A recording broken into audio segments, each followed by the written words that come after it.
Boa tarde, senhoras e senhores. Estamos de volta aqui para a nossa terceira rodada do segundo Physics Fight desse YPT comemorativo. Novamente, queria agradecer a grande audiência da TV Web. Já recebemos aqui várias mensagens no Twitter do pessoal que está nos acompanhando aí direto de Fortaleza e direto do Piauí, acompanhando seus times aqui ao vivo nesse Physics Fight. E queria reforçar o pedido aí para quem estiver nos assistindo, escrever para o Twitter do YPT, que a gente vai responder aqui na nossa transmissão. Então, nessa terceira rodada, temos como equipe relatora a equipe Sagan, equipe oponente a equipe Dynamis, equipe avaliadora a equipe Quantum Pistols. Lembrando que nessa rodada não pode ser desafiado o problema 10, que a equipe relatora já o apresentou, tampouco as recém-apresentados problemas 8 e 7. Então, por favor, aos capitães de sua equipe, peço que se levantem com microfones em mãos para fazerem o desafio dessa rodada.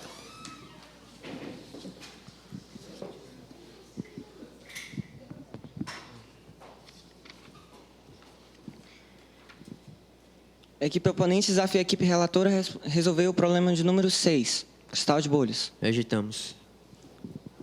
O problema de número 17. Rejeitamos. Problema de número 5, argola carregada. Rejeitamos. Problema de número 4, som da bola. Rejeitamos. Problema de número 16, freios magnéticos. Aceitamos. Muito bem, a equipe relatora tem agora 3 minutos para fazer a sua preparação.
Vocês estão prontos?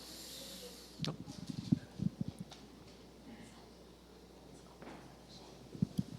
Muito bem, a equipe relatora agora tem 10 minutos para a sua apresentação. Boa tarde, meu nome é Letícia, eu sou da equipe Sagan, vou apresentar o problema freios magnéticos.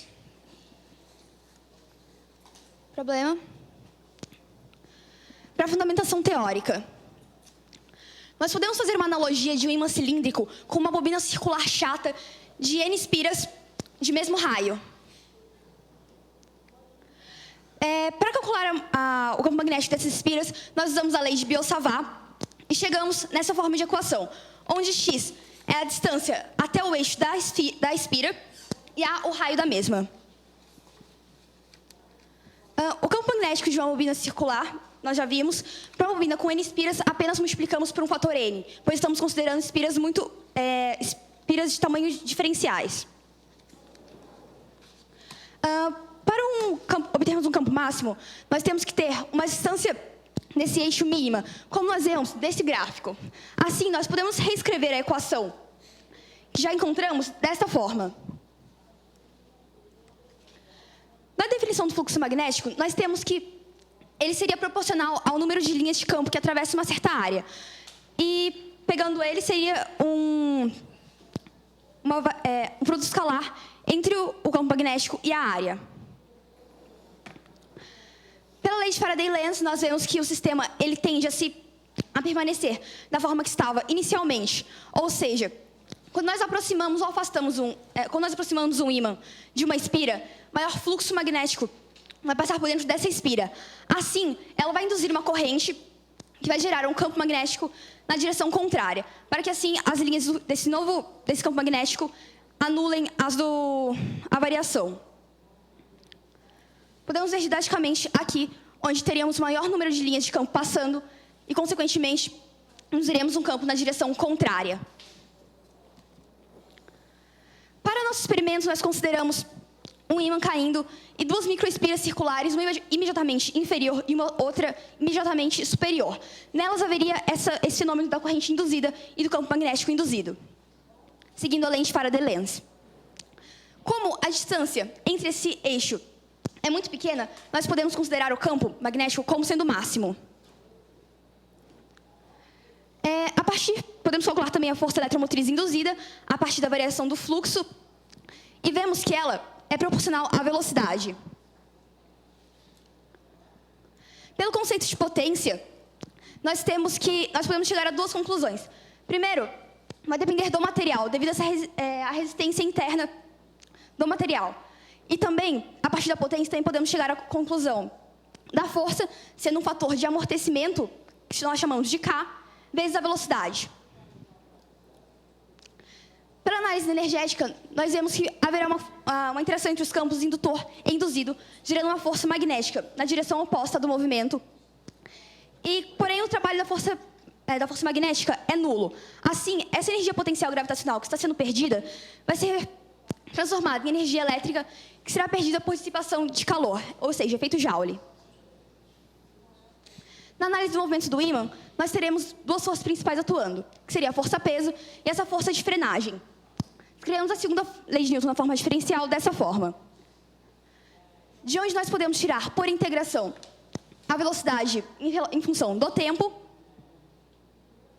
assim como a distância em função do tempo. Material utilizado por nós na experimental. Imagine um neodímio de 10 milímetros de diâmetro, um simples e um duplo.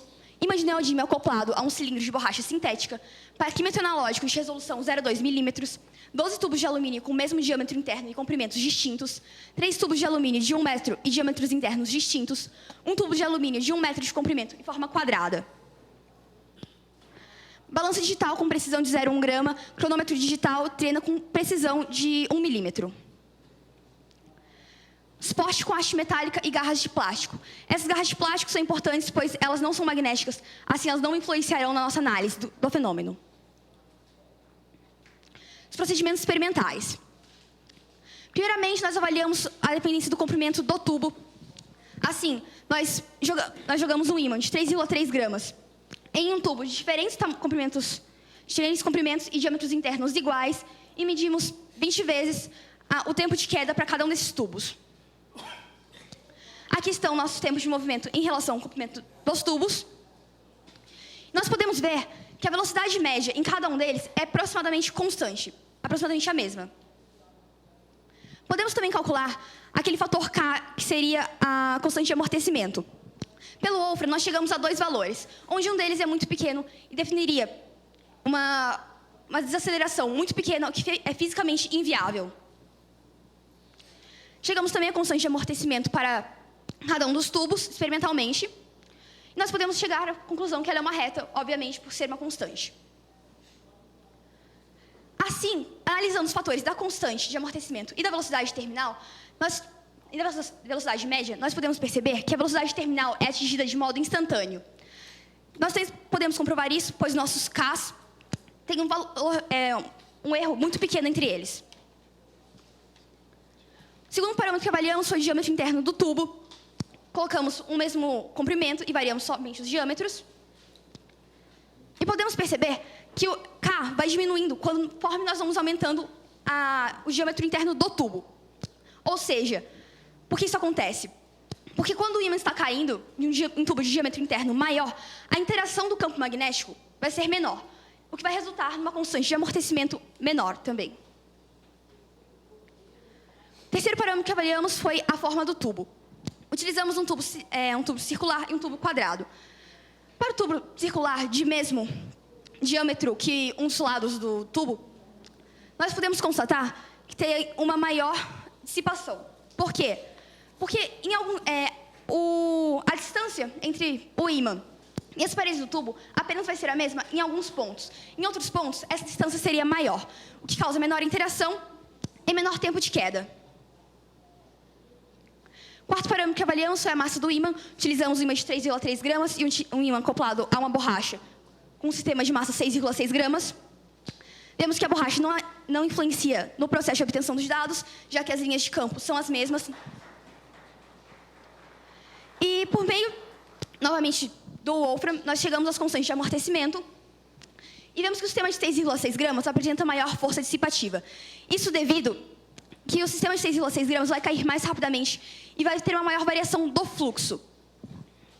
O quinto parâmetro que avaliamos foi o aumento do campo magnético. Utilizamos dois ímãs associados para obtermos esse maior campo. Comparando com o sistema de 6,6 gramas, o sistema de dois ímãs tem um maior campo magnético, o que resultará numa maior variação de fluxo e maior energia dissipada. E maior tempo de queda, consequentemente. As conclusões que nós tiramos disso e as dificuldades apresentadas. O comprimento do tubo não é um parâmetro relevante, já que a velocidade terminal é atingida de modo instantâneo.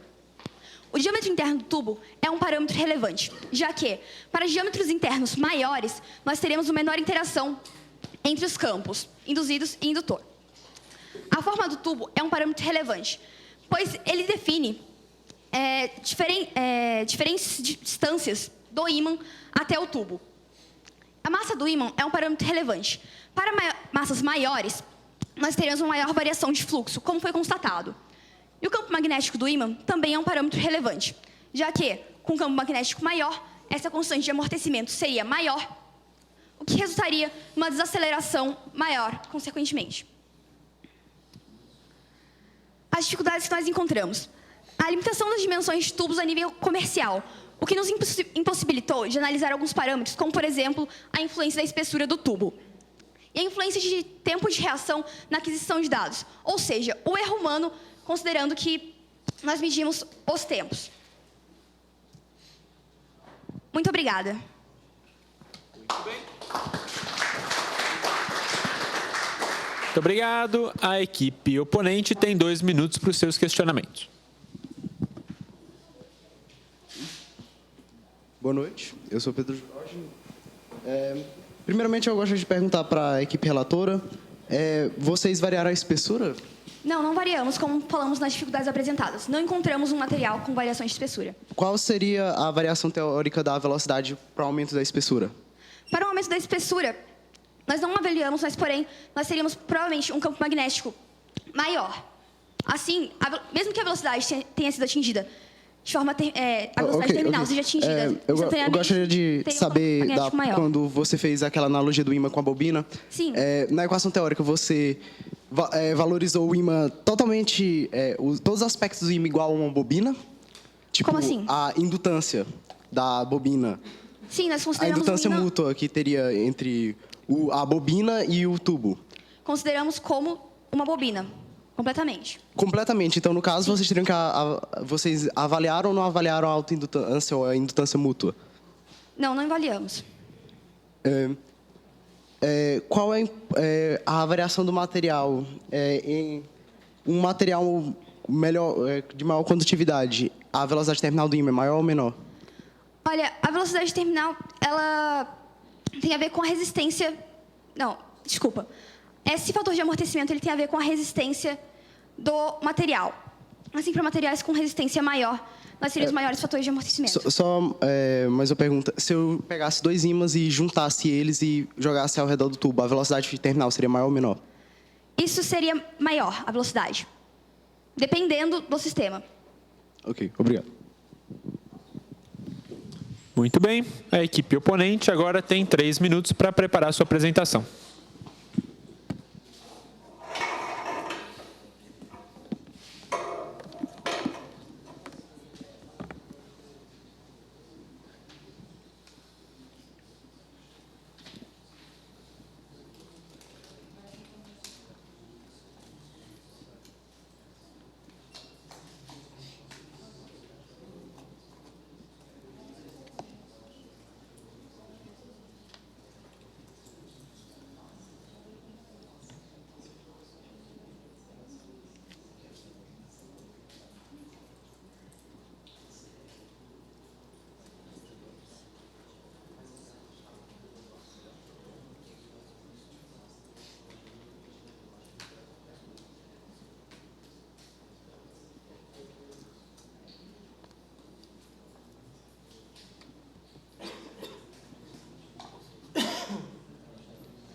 A equipe oponente tem agora 3 minutos para sua apresentação.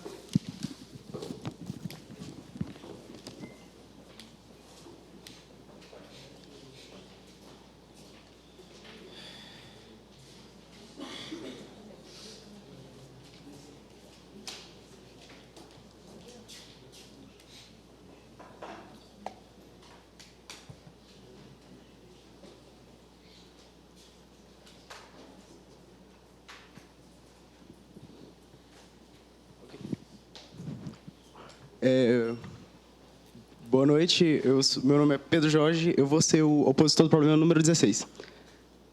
Em primeiro lugar, eu gostaria de parabenizar a equipe, a abordagem teórica foi muito bem elaborada e nós podemos perceber que ela ia bastante de acordo com os experimentos feitos posteriormente, o que revela essa adequação entre teoria e experimento, que é muito boa para a análise completa do problema. Nisso, ela também variou o comprimento do tubo, que na verdade, o experimento da variação do comprimento do tubo é importante para validar o uso do tempo de queda do ímã. Ela repetiu diversas vezes os experimentos, o que permitiu que o erro fosse pequeno, erro que também foi computado nos slides, e isso ajudou bastante na precisão. Já os pontos negativos, ela passou muito rápido pelas diversas equações e não ficou claro quais eram as variáveis envolvidas em grande parte delas. Você não saberia muito em que grau determinado parâmetro estava influenciando mais ou menos. E ela não variou o material do tubo e ela fez uma analogia incorreta do ímã a uma bobina, porque uma bobina real você teria de considerar também efeitos de indutância mútua com o tubo, considerando o tubo como se fosse um condutor. E, assim, a apresentação foi bastante prejudicada porque ela não fez gráficos, e não fez gráficos em geral. Fez mais uso de tabelas que não tornam a apresentação didática. E ela supôs que a velocidade terminal fosse atingida instantaneamente. Muito bem. Queria pedir para a equipe relatora se dirigir à frente do palco para a gente começar nossa discussão. Então, podem começar, vocês têm 6 minutos.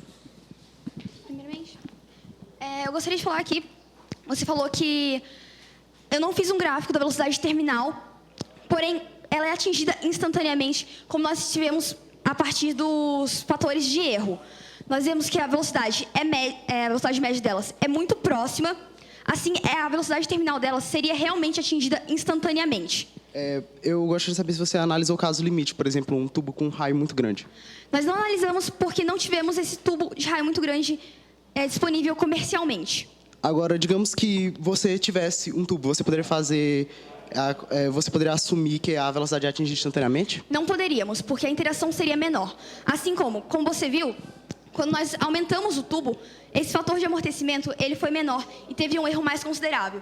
Isso que é devido a esse tempo mínimo para a velocidade terminal ser atingida em tubos de diâmetro maior. Eu gostaria de... Você pode botar o seu slide? Ah, sim. Um minuto.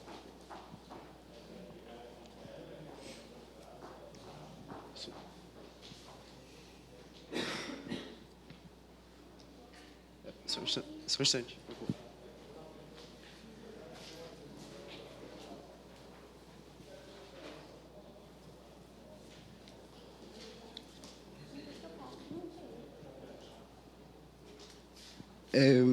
Antes disso, eu gostaria de saber um ímã de maior campo magnético. Sim. Qual seria o efeito sobre a velocidade?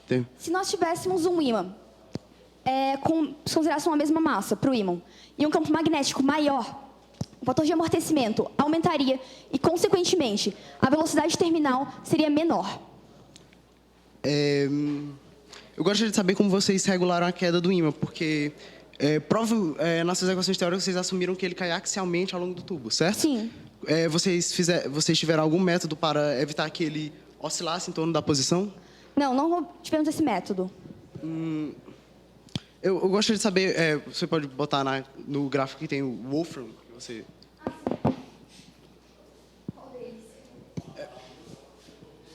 Não, eu só queria saber qual o erro que o programa gera.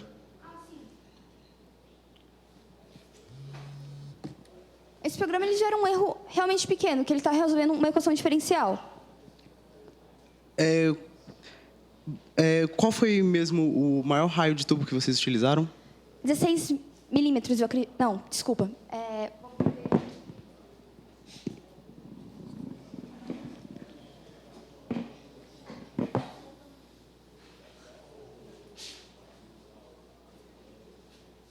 Sim, 16 milímetros.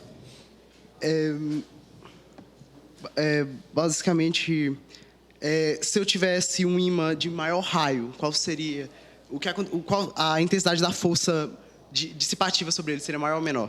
Seria maior, porque a interação, ele seria uma distância menor e essa interação seria maior. E o de um comprimento maior? De um comprimento maior também é a mesma coisa, justamente por termos um ímã com mais bobinas, fazendo uma analogia. Vocês fizeram medição porque foi muito rápido, eu não percebi. Vocês variaram o ímã? Nós variamos, não o ímã, mas variamos colocando 2 ímãs acoplados, para termos esse maior campo magnético. O quê? Para termos um maior campo magnético. Ok, mas quando você coloca 2 ímãs juntos, você também não aumenta a massa? Sim, mas nós comparamos a um sistema de 6,6 gramas com o mesmo campo magnético. Certo. O que aconteceria... eu gostaria de saber... os efeitos de dissipação... a força magnética no problema, qual é o trabalho dela? A força magnética não realiza trabalho líquido. Ela instantaneamente pode realizar algum trabalho, mas ele é logo convertido em energia elétrica. Energia elétrica, e essa energia elétrica vai se tornar... Vai, por efeito Joule, ele vai se transformar em calor.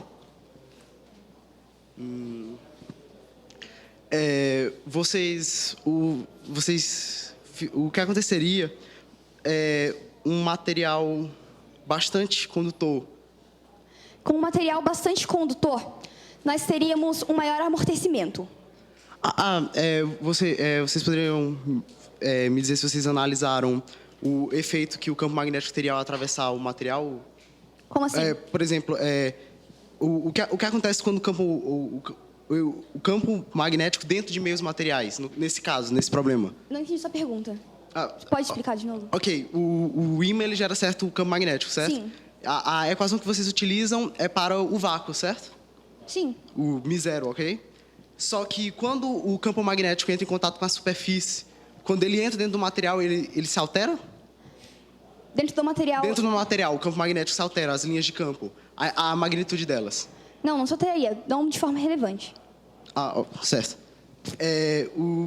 Por que mesmo eu não posso utilizar um material ferromagnético? Porque, senão, se você jogasse o ímã, esse ímã grudaria nesse material ferromagnético. Se ele, digamos, a hipótese teórica é que ele caia exatamente axialmente ao tubo, ocorreria o fenômeno? Nós não podemos considerar isso porque ele realmente Teoricamente. ocorreria. Esse fenômeno Ocorreria? Ocorreria. Por quê? Porque você ainda teria uma variação do fluxo em relação ao material. Ok. Se você aumenta o raio do tubo, você aumenta o fluxo, certo? Não. Você aumenta... Sobre o tubo. Sim, porém... Tempo encerrado. Agora a equipe oponente tem 1 minuto para suas considerações finais.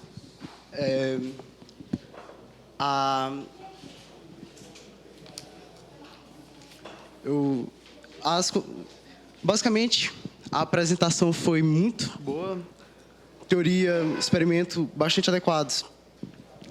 E ela soube perceber bem que a importância, a irrelevância de certos parâmetros, como, por exemplo, a suscetibilidade magnética dos materiais utilizados, que é realmente pequena. Então, eles poderiam realmente utilizar a aproximação teórica. Entretanto, eles não variaram o ímã, o formato do ímã, porque ele teria aplicações interessantes no problema. Obrigado. Muito bem. A equipe avaliadora agora tem 3 minutos para os seus questionamentos.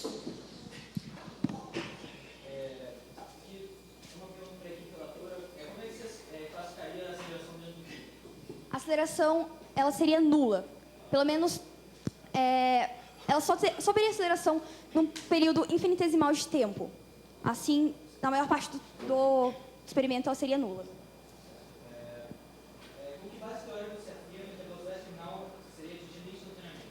Porque nós constatamos que a velocidade média é igual para todos os tubos. Se ela não fosse atingida instantaneamente, teríamos variações, pois demoraria diferentes tempos e, nesse intervalo de tempo, a velocidade seria diferente. A velocidade aumentaria para um tubo maior, por exemplo. Vocês consideraram o ímã cilíndrico, mas se ao invés de ser um ímã cilíndrico, fosse um ímã com formato de U? Nós teríamos variações. Teria sim, concordo.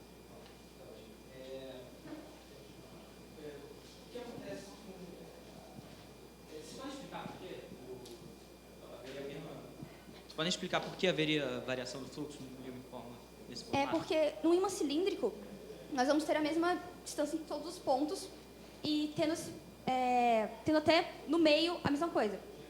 No ímã formato de U, o fluxo não seria igual para todos os pontos. O fluxo que ele induziria não seria o mesmo para todos os pontos. Assim vai ter uma variação.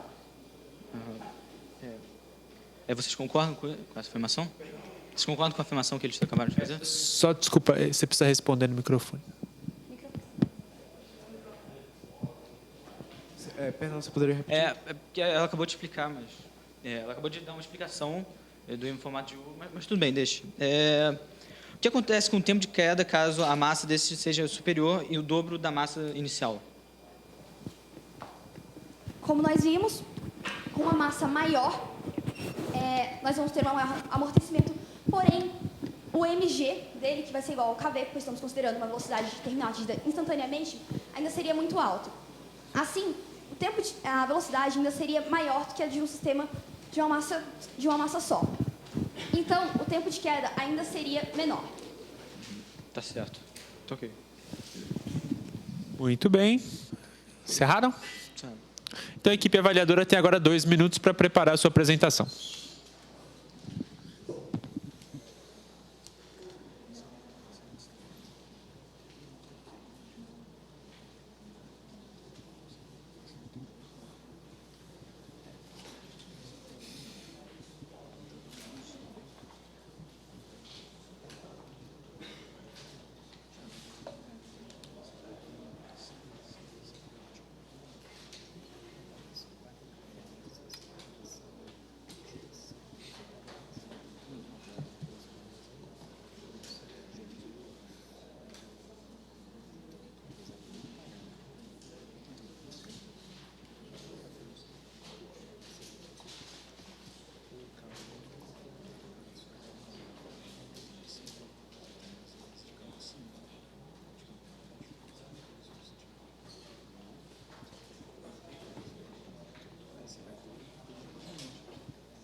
Então, vocês têm 3 minutos para sua apresentação. Ok. Pode passar. Bom, aqui os pontos positivos da equipe relatora. Uma boa abordagem matemática, usaram várias equações relativas ao experimento. Fundamentação teórica consistente também, por conta dessas equações que eles usaram. Abordaram parâmetros extremamente relevantes, como a variação do campo magnético, a variação do diâmetro do tubo. Mas agora alguns pontos negativos. Os slides que continham as equações e as fórmulas do magnetismo passaram muito rápidas e não teve tempo de assimilar tudo aquilo que passou. O formato do ímã também não foi abordado o mesmo tipo de ímã, mesmo material e mesmo formato. Eu achava que seria melhor se fizesse o experimento não só com 2 ímãs juntos, mas também com mais ímãs, aumentando ainda mais o campo magnético e a massa também. Eu achei pouco conteúdo midiático, eu vi umas 2 ou 3 fotos, se eu não me engano, e nenhum vídeo. Agora, para a equipe opositora, perceberam a ausência de variação de propriedades de parâmetros de propriedade de natureza elétrica, observaram a ausência da troca de materiais do tubo e abordaram aspectos relativos à apresentação com a passagem de vários tópicos, que a gente já falou anteriormente. Pontos negativos, não consideraram o formato do imã também, que eu achei que foi um ponto falho na apresentação da equipe relatora. Perguntou sobre algumas questões que já tinham sido explicadas anteriormente e perguntou sobre algumas questões também não tão relevantes e não demonstraram um grande conhecimento teórico. A avaliação geral do FIGHT foi discussões com abordagem teórica consistente, profunda análise dos dados, mas houve pouca proposta para inovação do experimento. Falaram muito sobre os defeitos, porém nenhuma proposta para resolver todas as situações. E é isso. Muito bem. Então, a equipe relatora tem 2 minutos para fazer suas considerações finais. Primeiramente, gostaria de agradecer às equipes avaliadora e opositora por demonstrarem ótimas perguntas e ótima compreensão. Mas gostaria de falar que, em relação à avaliação de colocar um sistema acoplado de mais ímãs, não achamos necessário, pois seria uma estrutura análoga à que já fizemos. E também, quanto à abordagem da forma, nós não tivemos ímãs para poder fazer essa análise da forma.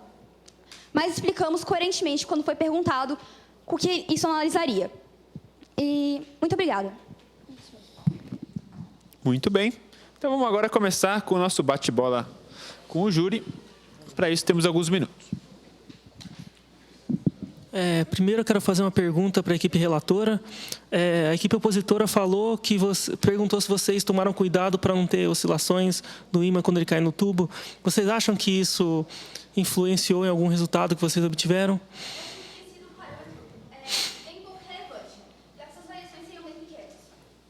Ok.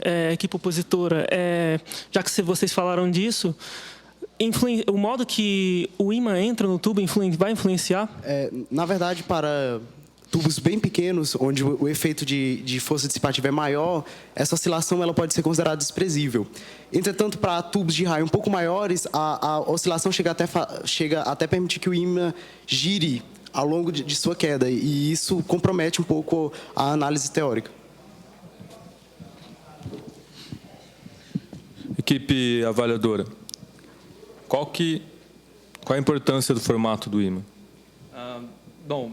Os ímãs de formato diferente possuem linhas de campo diferentes e, isso teria alguma alteração poderia acabar ter alguma alteração no fenômeno apresentado. Tudo bem, tem uma alteração, isso eu já esperava que você dissesse, mas que alteração?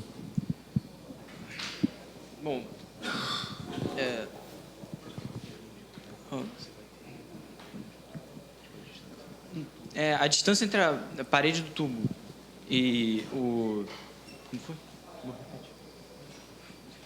A distância entre a parede do tubo e o ímã, porque, dependendo do formato do ímã, ele teria uma distância, ele não poderia estar mais afastado da parede do tubo ou mais próximo.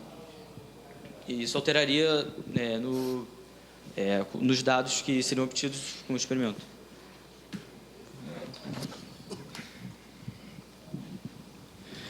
Eu gostaria de fazer uma pergunta para o grupo relator. Que parâmetro físico permite a analogia perfeita entre o ímã e a espira delgada contínua? Nós podemos considerar, porque o campo magnético deles seria muito próximo. E se estamos considerando espiras de ordem muito pequena, essa é uma analogia muito próxima, já que um ímã pode ser um ímã chato. Ele é contínuo e essas espiras, como estamos considerando ordens muito pequenas, também seriam aproximadamente contínuas.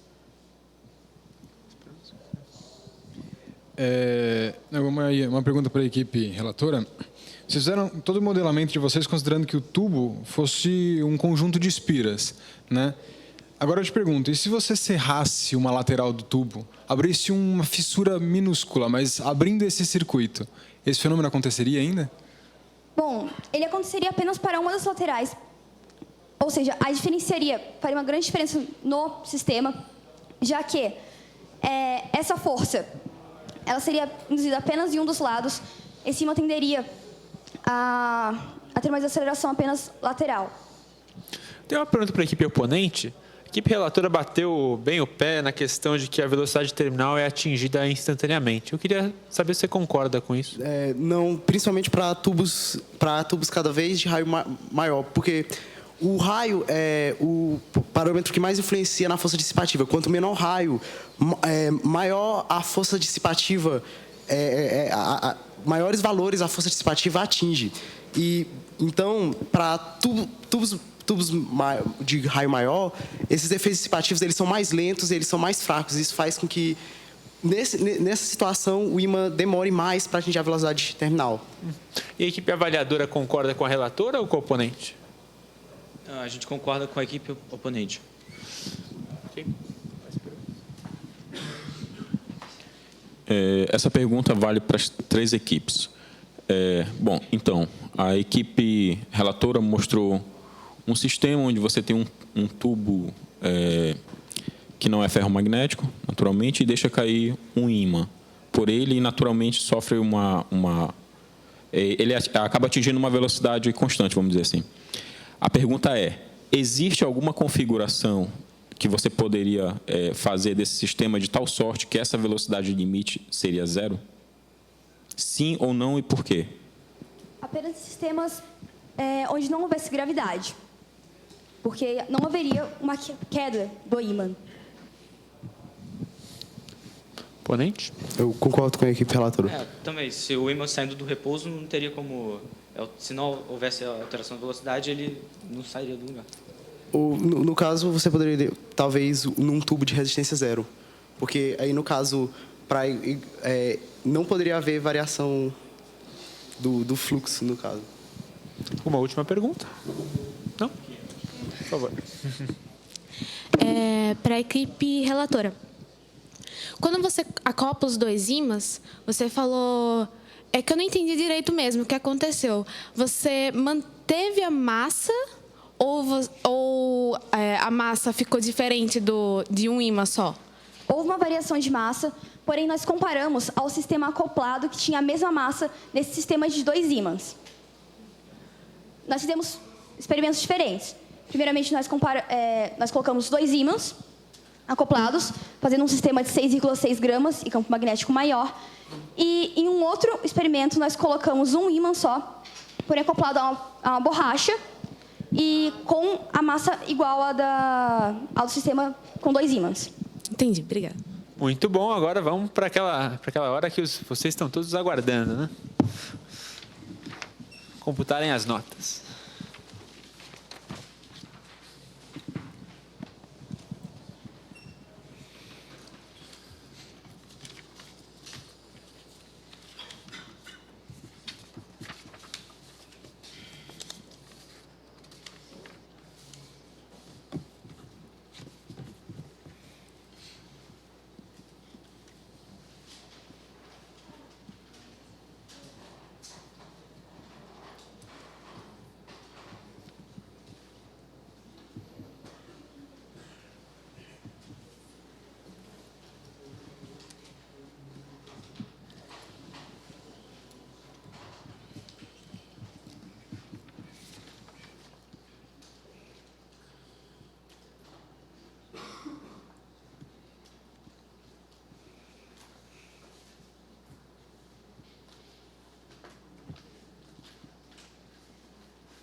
Todos estão prontos? Vamos nos preparar aqui.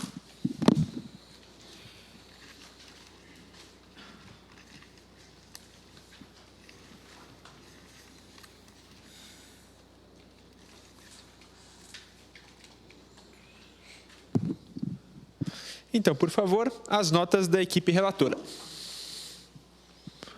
Primeira nota é a nota de número 7, 6, 8. A minha nota também é 8, 7, 9 e 8. Vamos preparar agora para avaliar a equipe oponente.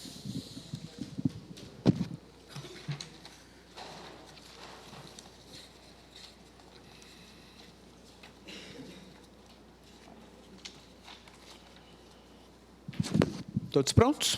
Então, por favor. Primeira nota é a nota 9, 7, 8, a minha nota é 6, 4, 8 e 7.